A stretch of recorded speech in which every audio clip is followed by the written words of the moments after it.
Welcome students. Today our lecture is quantum mechanical model. Last lecture में हमने discuss किया कि जो बोहर मॉडल था उसमें बहुत सारी लिमिटेशन थी, जैसे वो मल्टी इलेक्ट्रॉन सिस्टम के स्पेक्ट्रम को एक्सप्लेन नहीं कर पाए थे, जीमन इफेक्ट को एक्सप्लेन नहीं कर पाए थे, स्टार्क इफेक्ट को एक्सप्लेन नहीं कर पाए थे, हाइजेनबर्ग अनसर्टेनिटी प्रिंसिपल और डी ब्रोगली की जो फाइंडिंग थी उनको भी बोहर मॉडल एक्सप्लेन नहीं कर पाया, और इसी वजह से हमें एक नए मॉडल की जरूरत पड़ी, और जिसका बेस जो है वो अरविंद श्रोडिंजर साइंटिस्ट थे, उनको क्रेडिट सारा उनको जाता है। उन्होंने, वो एक मैथमेटिशियन थे, फिजिशियन के तौर पे उन्हें 1934 के करीब ऑलमोस्ट फिजिक्स में उन्हें नोबेल प्राइज भी मिला था अपनी एक वेव इक्वेशन के बेस पे, and that is called as the Schrodinger wave equation, जो हमें किसी भी पॉइंट पर स्पेस में किसी भी जगह किसी भी चीज की एग्जैक्ट जो प्रोबेबिलिटी है उसको फाइंडिंग करने में हेल्प करता है। और उसी का यूज हमने एटम्स के अंदर इलेक्ट्रॉन की प्रेजेंस को नोट करने के लिए किया, और जिसके बेस पे एक नई चीज डेवलप हुई, दैट इज द ऑर्बिटल। और अब तक हम बोहर मॉडल में ऑर्बिट के बारे में पढ़ते थे, लेकिन अब एक नया कंसेप्ट हमारे सामने था, दैट इज द ऑर्बिटल, कि इलेक्ट्रॉन ऑर्बिटल में प्रेजेंट होते हैं। तो आज का हमारा टॉपिक है quantum mechanical model. Quantum mechanical model किसके ऊपर बेस्ड था? बेस्ड अपॉन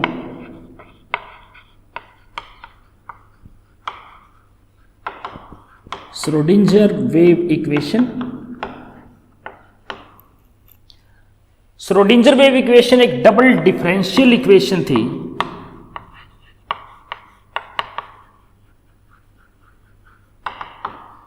मैं आपको इक्वेशन बता देता हूं। Equation is del square psi upon del x square plus del square psi upon del y square plus del square psi upon del z square plus 8 pi square m upon x square E minus V psi is equal to 0।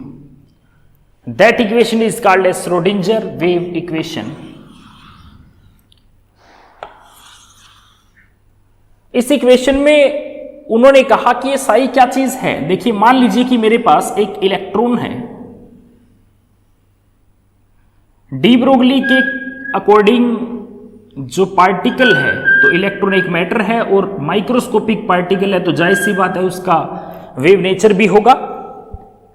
अगर इस बात को use करूं तो आप सोच के देखिए कि एक न्यूक्लियस है और न्यूक्लियस के चारों तरफ अगर इलेक्ट्रॉन घूम रहे हैं, इसका मतलब वहां क्या होगा? डिफरेंट टाइप ऑफ वेव्स होगी। तो एक ऐसा स्फीयर जिसमें क्या है? मल्टी वेव्स है, उनके अकॉर्डिंग अगर बहुत सारी वेव्स है तो एक वेव का जो एम्पलीट्यूड है, अगर ये इलेक्ट्रॉनिक वेव है, suppose this is electronic wave, तो इलेक्ट्रॉनिक वेव के एम्पलीट्यूड को उन्होंने रिप्रेजेंट किया साई से। उनके अकॉर्डिंग साई की जो वैल्यू है वो कैलकुलेट की जाएगी according to Schrodinger wave equation, और वो may be imaginary and real. लेकिन अगर इसका यूज हमने किसमें करना है? हमने एटम्स के अंदर करना है, उसके अंदर इलेक्ट्रॉन की पोजीशन को करना है, तो हमें इलेक्ट्रॉन की पोजीशन रियल चाहिए, नॉट इमेजिनरी। तो हमने क्या किया कि अगर ये वैल्यू इमेजिनरी है भी, तो हमारे लिए शायद साई की एग्जैक्ट जो डायरेक्ट वैल्यू है इतनी सिग्निफिकेंट ना हो, तो हमने क्या किया? साई स्केयर। तो अगर कोई इमेजिनरी वैल्यू है, इमेजिनरी मीन्स अगर आइटा की वैल्यू है दैट इज -1, और उसका अगर मैं स्केयर कर दूं तो become -1, become real value.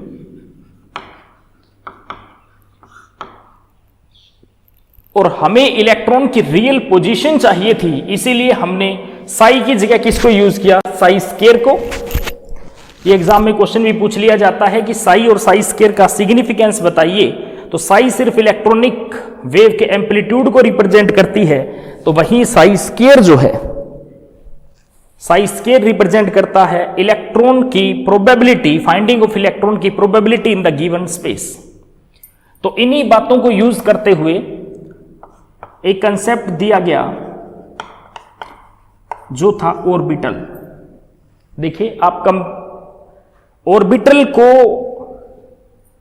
Orbit से रिलेट ना कीजिए, ये ऑर्बिट नहीं है, दैट इज द ऑर्बिटल। आप याद कीजिए हाइजेनबर्ग अनसर्टेनिटी प्रिंसिपल की बात, जिसमें साफ कहा गया था कि इलेक्ट्रॉन एक माइक्रोस्कोपिक पार्टिकल है और हाइजेनबर्ग के अकॉर्डिंग इलेक्ट्रॉन अगर माइक्रोस्कोपिक है तो उसकी पोजीशन और मोमेंटम एग्जैक्ट एक साथ मेजर नहीं किया जा सकता। तो इलेक्ट्रॉन किस वक्त कहां है, अगर वो मूव कर रहा है एटम में न्यूक्लियस के चारों ओर, तो उसकी एग्जैक्ट पोजीशन कैसे मेजर की जा सकती है, कैसे ये कहा जा सकता है कि एक इलेक्ट्रॉन न्यूक्लियस के चारों तरफ यहां प्रेजेंट है। इट मींस तो ये हुआ कि उसकी 100% आपने पोजीशन बताई दी कि वो चीज यहां है। तो ऐसा पॉसिबल अगर हाइजेनबर्ग के अकॉर्डिंग नहीं है, तो आप इलेक्ट्रॉन की एग्जैक्ट पोजीशन न्यूक्लियस के चारों ओर अगर नहीं बता सकते, तो हमने कहा कि अगर एग्जैक्ट पोजीशन नहीं बता सकते तो कहीं तो ऐसी जगह आएगी जहां इलेक्ट्रॉन के होने के चांसेस सबसे ज्यादा होंगे। तो श्रोडिंजर वेव इक्वेशन के अकॉर्डिंग हमने न्यूक्लियस के चारों तरफ डिफरेंट रीजन के अंदर इलेक्ट्रॉन के होने की प्रोबेबिलिटी को काउंट किया। तो जहां इलेक्ट्रॉन की प्रोबेबिलिटी मैक्सिमम आई उस जगह को क्या कहा गया, दैट इज द ऑर्बिटल। तो एक्चुअल में ऑर्बिटल क्या चीज है, ऑर्बिटल न्यूक्लियस के चारों तरफ वो स्पेस होता है जहां इलेक्ट्रॉन के होने की प्रोबेबिलिटी मैक्सिमम हो। मैक्सिमम कितनी, 90% या 95% से ज्यादा। तो what is the orbital,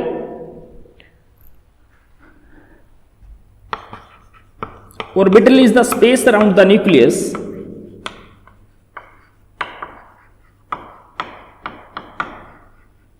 where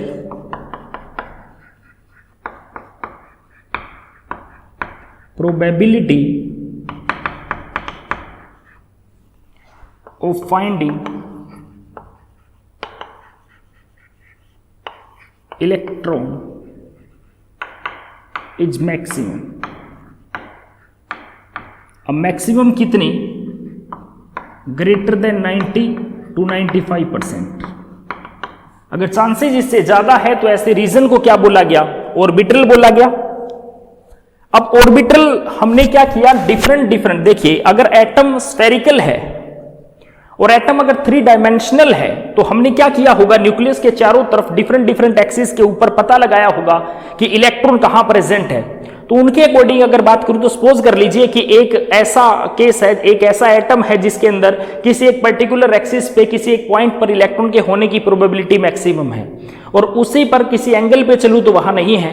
तो ये कैसे, तो उन्होंने कहा कि एटम के अंदर इलेक्ट्रॉन की जो पोजीशन है अगर वो ऑर्बिटल है तो वो न्यूक्लियस से डिस्टेंस पर भी वेरी करेगी और इवन डिफरेंट एंगल पर इसकी वैल्यू डिफरेंट होगी। तो इसीलिए उन्होंने जो शेल का कंसेप्ट था, जो बोहर का शेल का कंसेप्ट था, शेल इज द ऑर्बिट, उन्होंने कहा कि बिल्कुल ये बात सही है कि न्यूक्लियस के चारों तरफ शेल है जहां इलेक्ट्रॉन रिवॉल्व कर रहे हैं, बट शेल अगर एक एनर्जी लेवल है तो उस एनर्जी लेवल को आप और फर्दर डिवाइड कीजिए इनटू द एनर्जी लेवल्स की वो शेल्स जो है further divide into the sub shells.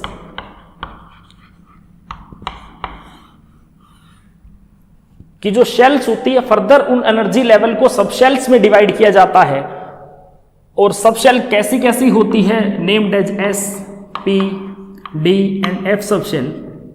और जो सब शेल होती है वो फर्दर डिवाइड होते हैं इनटू द ऑर्बिटल्स। अब देखिए सब शेल और शेल, तो जहां ये बात कही कि शेल है तो न्यूक्लियस के चारों तरफ अगर मैं एक स्फीयर ड्रा कर दूं, एक पर्टिकुलर रेडियस का एक स्फीयर ड्रा कर दूं, तो वो तो क्या हुआ, शेल हुआ। लेकिन उसमें भी हो सकता है, उसमें भी न्यूक्लियस से चारों तरफ हो सकता है पहले इलेक्ट्रॉन डेंसिटी ज्यादा हो फिर थोड़ी कम हो उसी स्फीयर के अंदर। उसी स्फीयर को उन्होंने फर्दर एनर्जी लेवल्स में डिवाइड कर दिया and that energy levels are called as the subshell. और इन्हें क्या कहा गया, जैसे s subshell, p subshell, d and f, ये नेम दिए गए इनको। और एक सबशेल के अंदर मान लीजिए पी ही है, तो पी अगर मान लीजिए पी सबशेल है तो हो सकता है वो पी सबशेल जो है अलग अलग एंगल के ऊपर, मान लीजिए एक्स एक्सिस के ऊपर पी है, वाई पे पी है, जेड पे है, लेकिन एक्स और वाई के बीच में नहीं है। तो ऐसे ओरिएंटेशन के बेस पे इन्हें फर्दर डिवाइड किया गया, तो उससे क्या कंसेप्ट बना हमारे पास, ऑर्बिटल। तो ये तीन चीजें देखिए ध्यान से,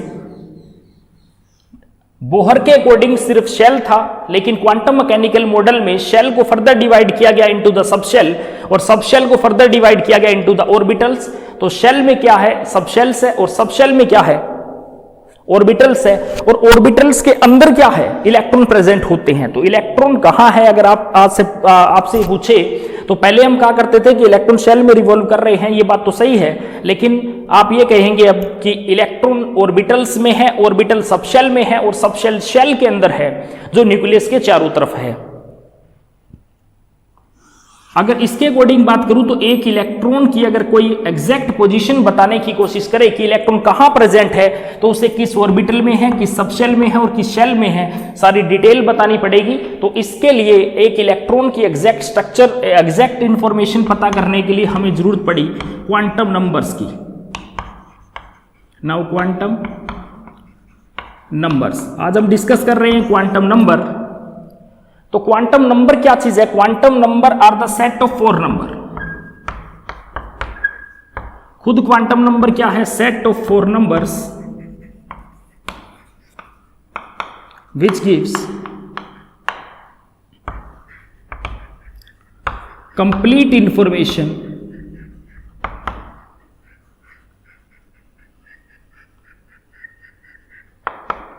अबाउट इलेक्ट्रॉन।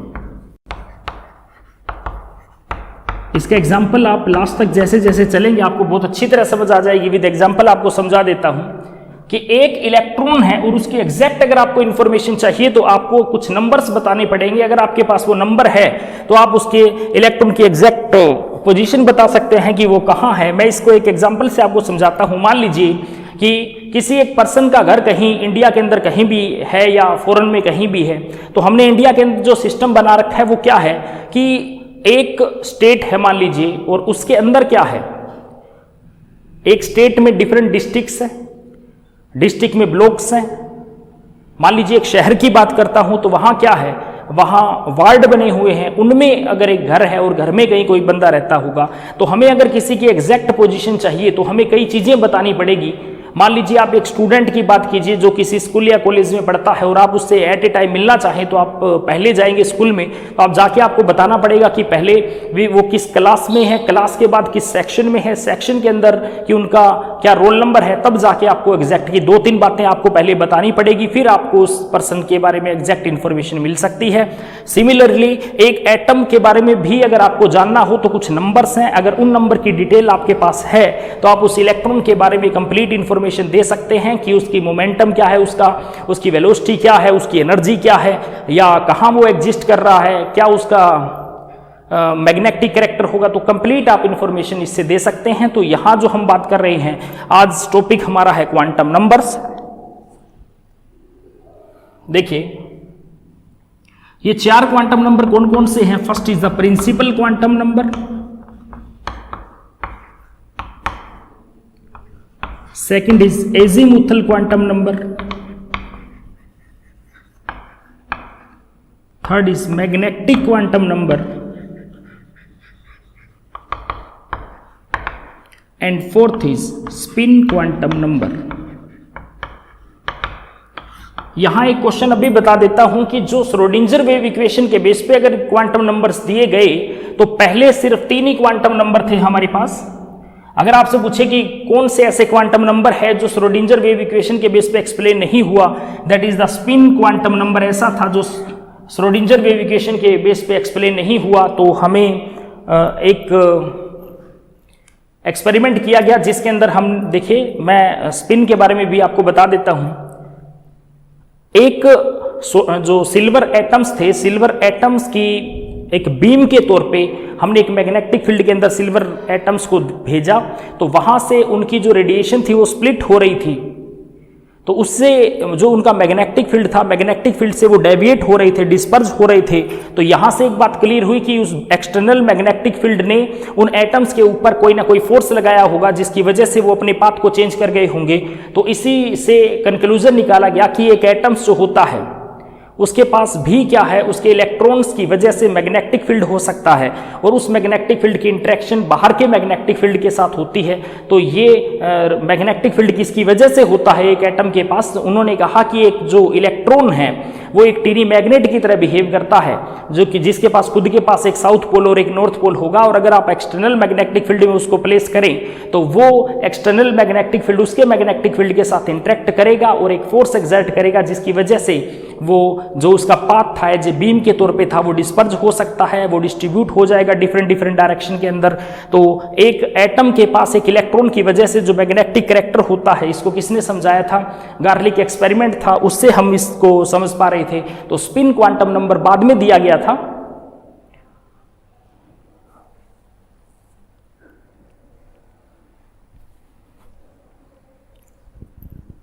अभी हम डिस्कस कर रहे हैं क्वांटम नंबर्स के बारे में। तो देखिए वन बाय वन हम अब डिस्कस कर लेते हैं इन सभी को।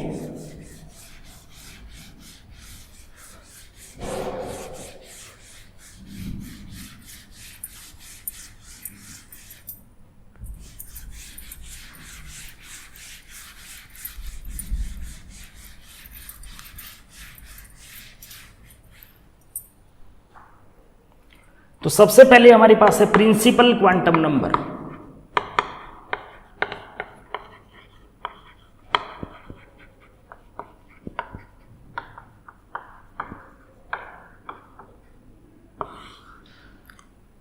Then principal quantum number is represented by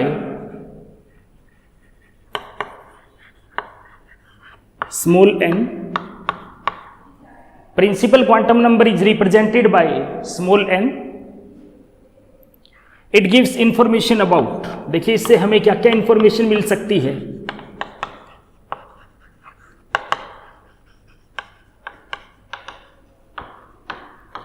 बहुत ही इंपॉर्टेंट कंसेप्ट है, ध्यान से देखिएगा।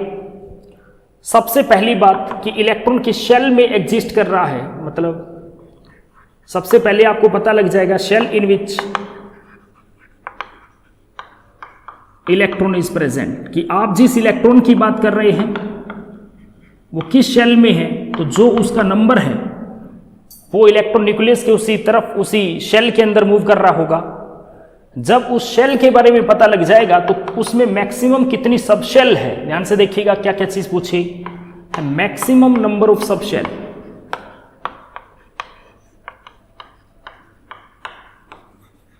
इन ए शेल, कि एक शेल में मैक्सिमम कितनी सब शेल हो सकती है, उसका फॉर्मूला है n square. And third, maximum number of orbitals, maximum number of orbitals in a shell, देखिएगा उसका फॉर्मूला आपके पास है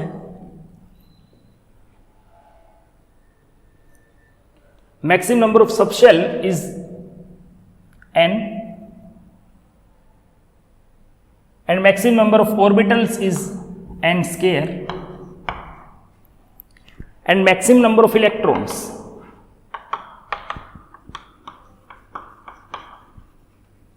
in a shell is 2n square।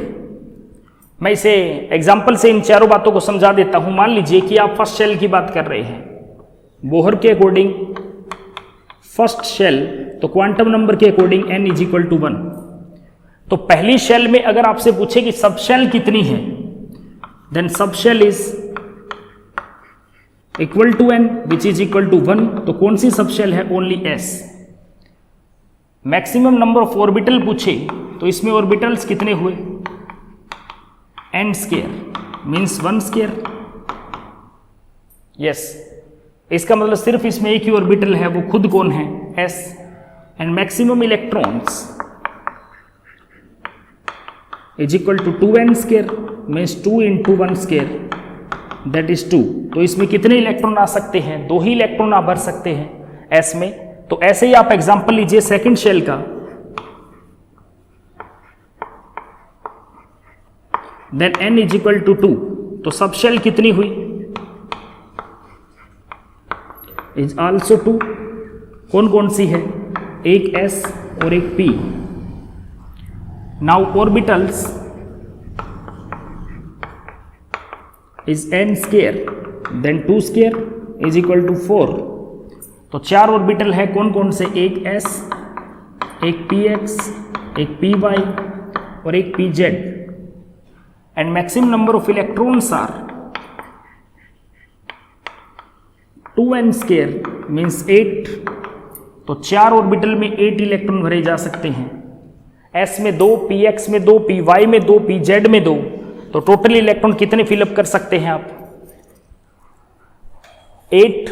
आप ऐसे ही चलते जाइए और डिफरेंट एग्जाम्पल लेके आप इसको और कर सकते हैं। तो ये क्या थे, हमें कि किसके बारे में इंफॉर्मेशन मिल सकती है। नेक्स्ट देखिए, और हमें क्या पता लग सकता है n से, एंगुलर मोमेंटम,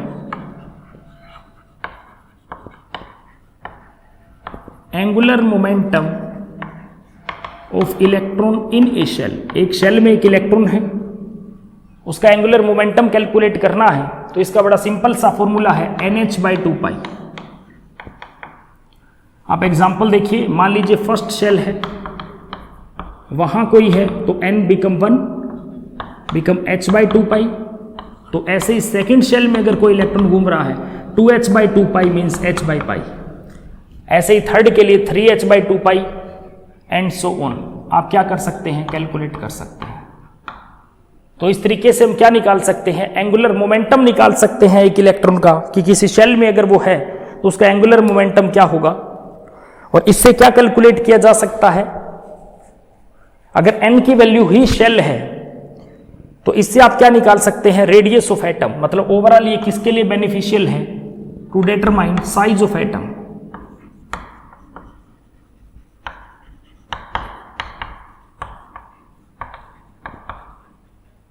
कैसे देख लीजिए, मान लीजिए आपको कह दिया कि मैक्सिमम शेल, मैक्सिमम n की वैल्यू आपको दे दी, मैक्सिमम शेल कितनी है किसी एटम में, मान लीजिए n है। तो ऐसे केस में आप उसकी रेडियस की वैल्यू कैलकुलेट कर सकते हैं। मान लीजिए कि एक एटम है जिसमें आपको कह दिया कि 4 शेल है, तो मैक्सिमम वैल्यू इज 4।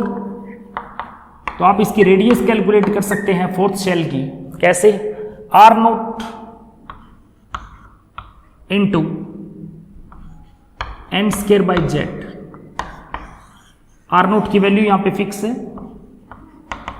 0.59 एंगस्ट्रॉम। तो आप देखिए n की वैल्यू पुट कर दीजिए और यहां से आप क्या निकाल सकते हैं, यहां से आप निकाल सकते हैं रेडियस उस शेल की जिसका n आपको दिया होगा। ऐसे ही आप क्या निकाल सकते हैं, to determine the velocity of electron in a shell.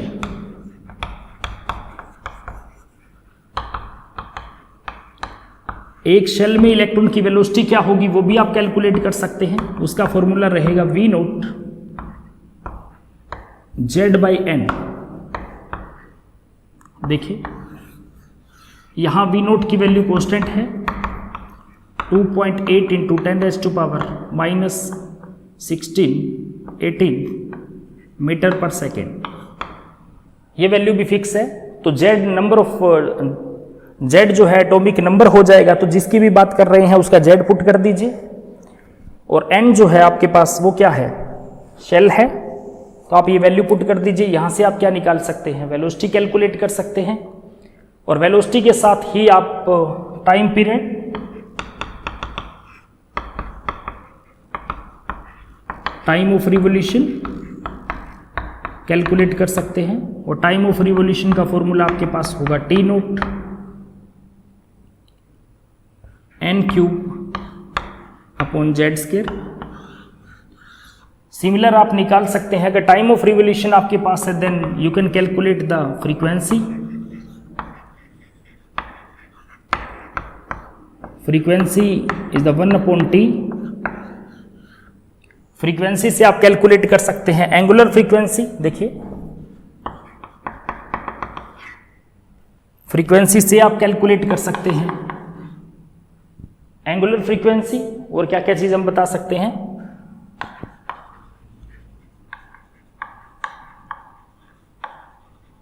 Angular frequency is omega which is equal to 2π nu. जो आपके पास न्यू की वैल्यू आई आप वहां पुट कर दीजिए। हमारे पास क्या चीज़ आ गई, एंगुलर फ्रीक्वेंसी। आप निकाल सकते हैं एनर्जी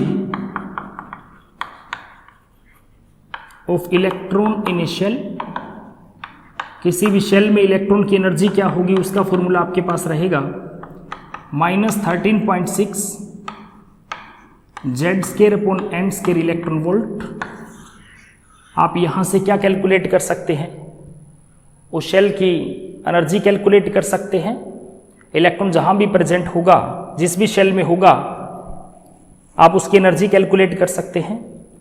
तो इस तरीके से आप क्या कर सकते हैं, प्रिंसिपल क्वांटम नंबर से एक एटम्स की बहुत सारी इंफॉर्मेशन आपके पास आ जाती है। और उसके बाद हम डिस्कस करते हैं second quantum number, and second quantum number is azimuthal quantum number.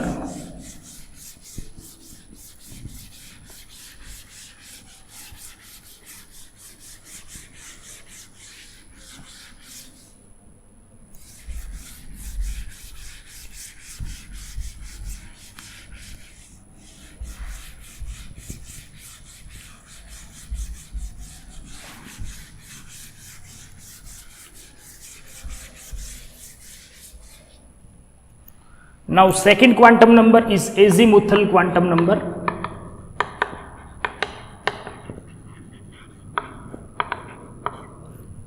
इस क्वांटम नंबर को रिप्रेजेंट किया जाता है पहले आल्सो नोन एज, इसका एक और भी नाम है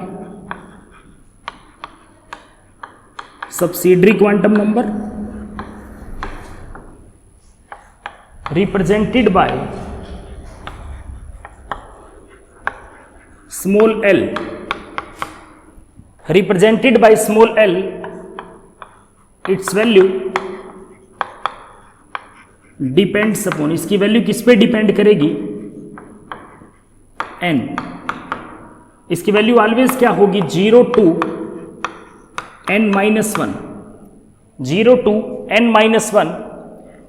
it gives information about, it gives information about. इससे हमें क्या क्या इंफॉर्मेशन मिल सकती है, देखिए सबसे पहली बात, उस सबशेल के बारे में पता लग जाएगा जहां इलेक्ट्रॉन एग्जिस्ट कर रहा है। मान लीजिए आपके पास कभी भी L की वैल्यू और यहां सबशेल का नेम, आपको अगर N की वैल्यू पता है तो आप सबशेल बता सकते हैं, L की सॉरी। अगर मान लीजिए कभी L की वैल्यू 0 आ जाए तो समझिएगा S सबशेल में है, 1 है तो P में, 2 है तो D में, 3 है तो F में। अभी तक F तक की डिस्कवर है सबशेल, इसीलिए हम इसको डिस्कस कर रहे हैं। अब इसकी वैल्यू आप कैलकुलेट कैसे करेंगे, जैसे मैंने आपको कहा कि सपोज करिए आप पहली शेल की बात कर रहे हैं, फर्स्ट शेल की, तो पहली शेल में N क्या है, N is equal to 1।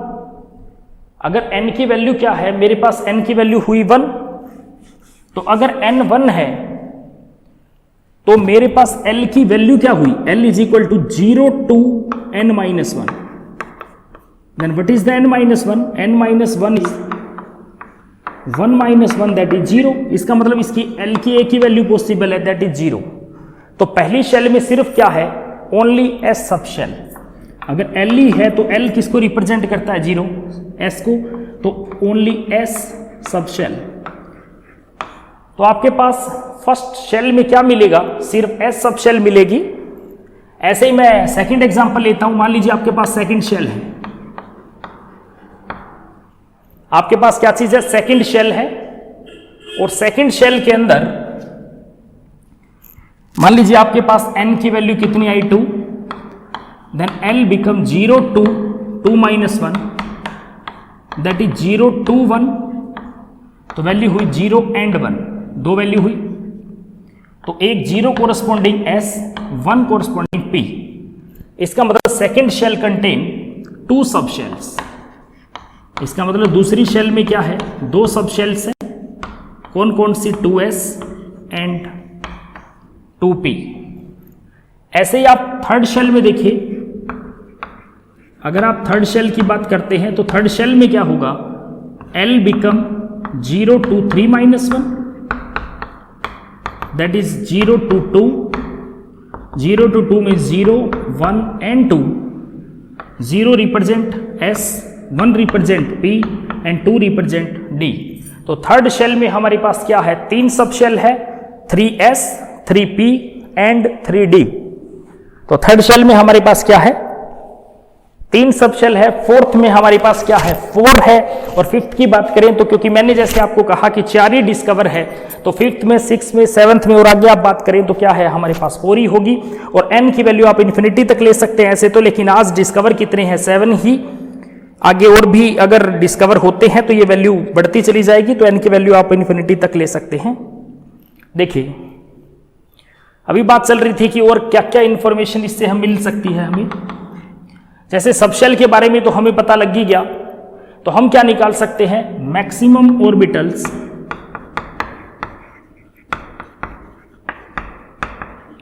In a subshell. देखिए n में भी ये आया था, लेकिन वहां था maximum number of orbital in a shell था, जिसका फॉर्मूला n स्क्वायर था, या maximum number of orbital in a subshell है, जिसका फॉर्मूला है l+1, जिसका फॉर्मूला मेरे पास क्या है,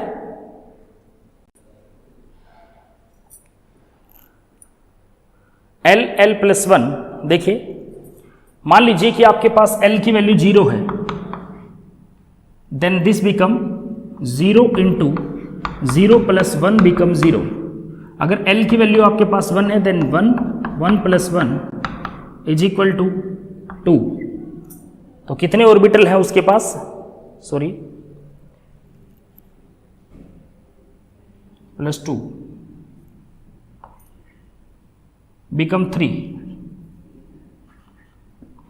If n = 2, then this become 2 into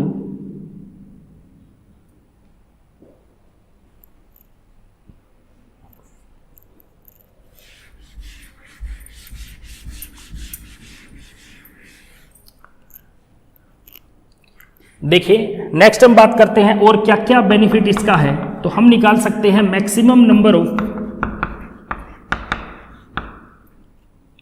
orbitals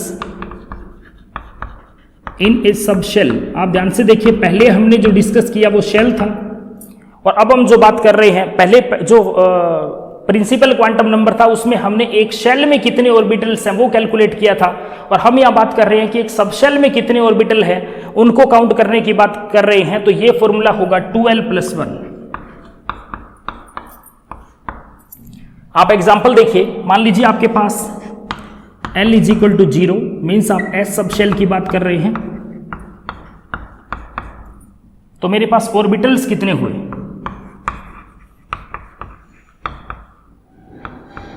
2 into 0 + 1 become 1। और अगर l की वैल्यू आपके पास 1 है तो आप p सब शेल की बात कर रहे हैं, तो कितने ऑर्बिटल्स होते हैं p में, 3 होते हैं। तो आप फॉर्मूला देख सकते हैं, 2 into 1 + 1 become 3 and so on. आप ऐसे d में निकाल सकते हैं 5 आएगा, f में निकाल सकते हैं 7 आएगा। फिर हम कैलकुलेट कर सकते हैं maximum number of electron in a subshell. आप देखिए कंफ्यूज मत होइएगा कि sir maximum number of electron तो पहले भी निकाले थे, वो शेल में निकाले थे कि एक शेल में कितने हो सकते हैं। अब हम बात कर रहे हैं इन ए सब शेल, और इसका फॉर्मूला हमारे पास होगा 2 into 2l+1 या 4l+2।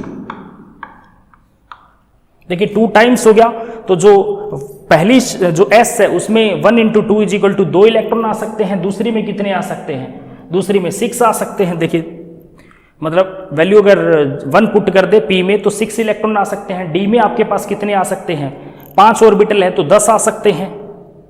तो ये हमारे पास, उसके बाद देखिए और क्या बेनिफिट है इसका, आप निकाल सकते हैं ऑर्बिटल एंगुलर मोमेंटम। पहले भी एंगुलर मोमेंटम इनिशियल था, और अब ध्यान से देखिए orbital angular momentum, orbital angular momentum, ठीक है। तो इसकी वैल्यू आपके पास होगी √LL+1 h/2 और इस h/2 को कई जगह h कट लिखा होगा, एक ही बात है, इस तरीके से एक ही बात है। ये आप ध्यान से देख सकते हैं कि आपके पास क्या चीज है, आपके पास है इफ आप एस सब शेल की बात करें then L is equal to 0, चाहे वो 1s है, चाहे 2s है, चाहे 3s है एंड सो ऑन। s कोई भी है, उसका ऑर्बिटल एंगुलर मोमेंटम देखिए 0 × 0 + 1 = 0, सभी का क्या है 0 है। अगर आप p की बात करें, चाहे 2p है, 3p है, 4p है या कोई भी है, तो ऐसे केस में देखिए आपके पास L की वैल्यू क्या है 1, देन 1 + 1 √2, ठीक है। तो हमारे पास क्या चीज आ गई √2। इस तरीके से आप क्या कर सकते हैं, कैलकुलेट कर सकते हैं।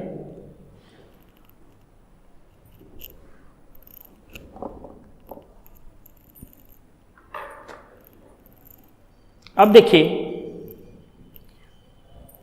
किसी में भी अगर हमें नोड की बात की जाए, नोड वो जगह होती है जहां इलेक्ट्रॉन प्रेजेंट ना हो, तो दो तरह के होते हैं, radial node and angular node.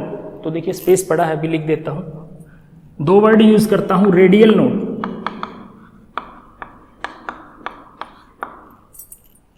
Radial node अगर आपको कैलकुलेट करने हो तो आप एन से निकाल सकते हैं। आपके पास फॉर्मूला रहेगा n -1/2। आपको कहा एंगुलर नोड निकालिए, या आप यूं भी निकाल सकते हैं n - L - 1। This is the radial node. Okay, angular node कितने होते हैं अगर यूं पूछे, एंगुलर नोड देन L, फिर पूछे टोटल नोड कितने होते हैं, ये कभी पूछ लिया जाए, दोनों को ऐड कर दीजिए, बिकम n - 1। तो ये तीनों बहुत ही काम, एक n से और एक L से आप कैलकुलेट कर सकते हैं। मोस्ट इंपोर्टेंट बात, इसका क्वेश्चन लगभग पूछ लिया जाता है। और ये बात बता देता हूं, नोड क्या चीज है जहां इलेक्ट्रॉन ना मिले, ऑर्बिटल कौन सी जगह होती है जहां इलेक्ट्रॉन होने की प्रोबेबिलिटी मैक्सिमम हो, और नोड वो जगह होती है जहां इलेक्ट्रॉन मिलने की प्रोबेबिलिटी 0 हो, कि जहां इलेक्ट्रॉन आपको मिलेगा ही नहीं, दैट इज द नोड। तो नोड निकालने के तरीके भी बता दिए। तो उसके बाद देखिए एल से और क्या क्या इंफॉर्मेशन आपको मिल सकती है। एल बता देगा, ये बहुत बहुत इंपॉर्टेंट बात, शेप ऑफ द ऑर्बिटल। आपसे कोई पूछे कि सबशेल की शेप कौन डिसाइड करता है, जैसे कौन डंबल है, कौन क्या है, तो शेप कौन डिसाइड करता है, by L. Shape of subshell कौन डिसाइड करता है, एल डिसाइड करता है। तो ये भी याद रखिएगा, एस की शेप क्या है, वो एस की है स्फेरिकल, पी की है डंबल शेप, डी की है डबल डंबल,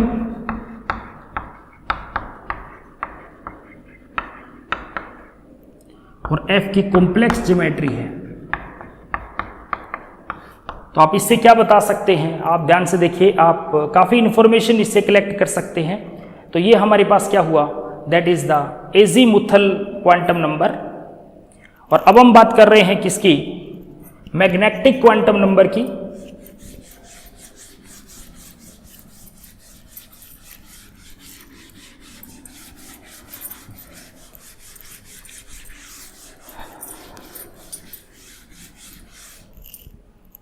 अब हम बात करते हैं third, magnetic quantum number.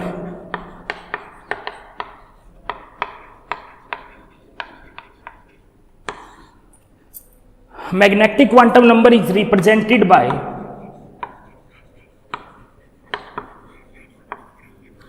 Small m and its value depend upon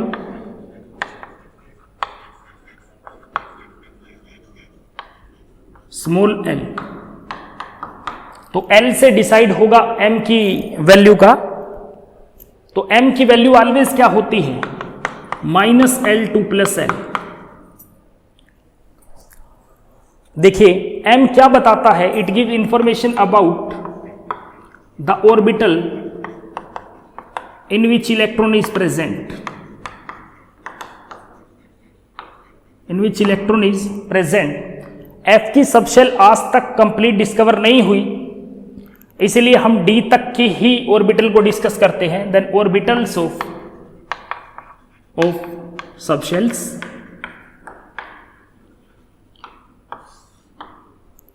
यहां देखिए आपके पास शेल है, यहां सब शेल, और यहां इनके कोरस्पॉन्डिंग ऑर्बिटल्स कौन से हैं उनको डिस्कस करके बता देता हूं। मान लीजिए आप फर्स्ट शेल की बात करते हैं, पहली शेल के लिए n की वैल्यू 1 है तो L की वैल्यू क्या होगी 0। तो m क्या क्या होंगे, देखिए m,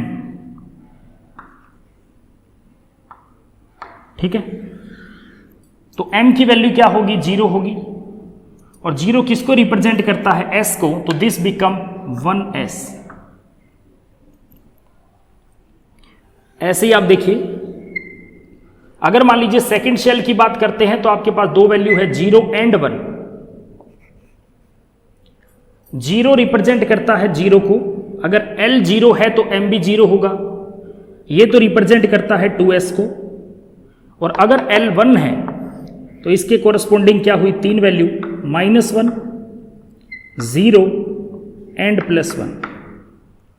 -1 रिप्रेजेंट करेगा P y को, 0 P z को, एंड +1 P x को। तो यहां हुआ 2P y, 2P z, 2P x। Similar अगर आप D के केस की बात करें, मान लीजिए थर्ड शेल, तो आपके पास क्या होगा 0, इसके कोरस्पॉन्डिंग वैल्यू 0, देन 3s। अब मान लीजिए आपको क्या दे दिया,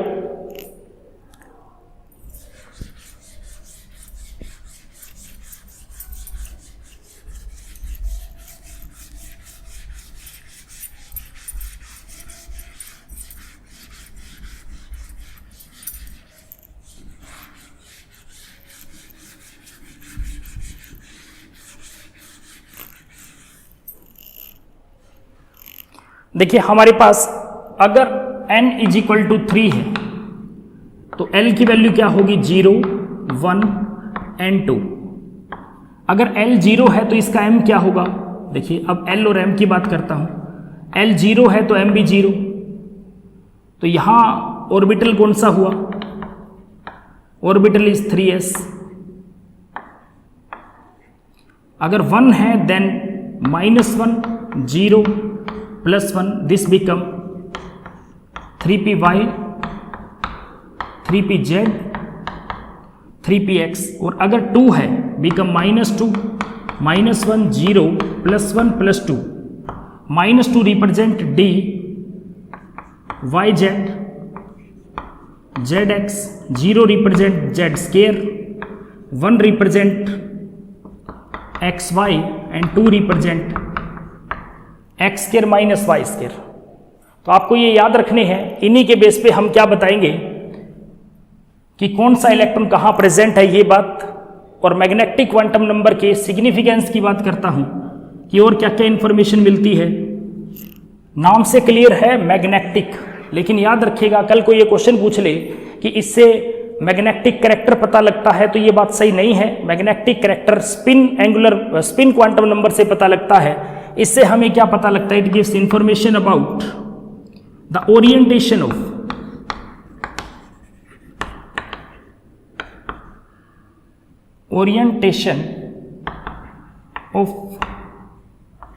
ऑर्बिटल्स। जैसे मान लीजिए इसमें हमने देखा x में है, y में है, z में है, x और y के बीच में है, x और y के ऊपर है लोब, कि लोब कहाँ है ये कौन बताता है, ये m बताता है, मैग्नेटिक क्वांटम नंबर बताता है। And fourth is spin quantum number. Spin quantum number is represented by s। मैंने आपको खास बात बताई, it can not be explained by the Schrodinger wave equation. Most important बात है ये।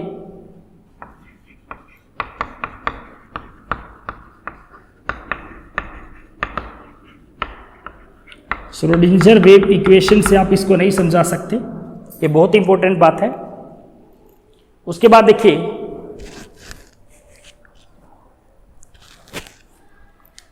इसका बेनिफिट क्या है, इसकी दो ही वैल्यू है, S इज इक्वल टू या तो प्लस हाफ या माइनस हाफ। अगर प्लस हाफ है तो समझिएगा इलेक्ट्रॉन अपनी एक्सिस के ऊपर स्पिन कर रहा है क्लॉकवाइज, और अगर -1 है देन एंटी क्लॉकवाइज।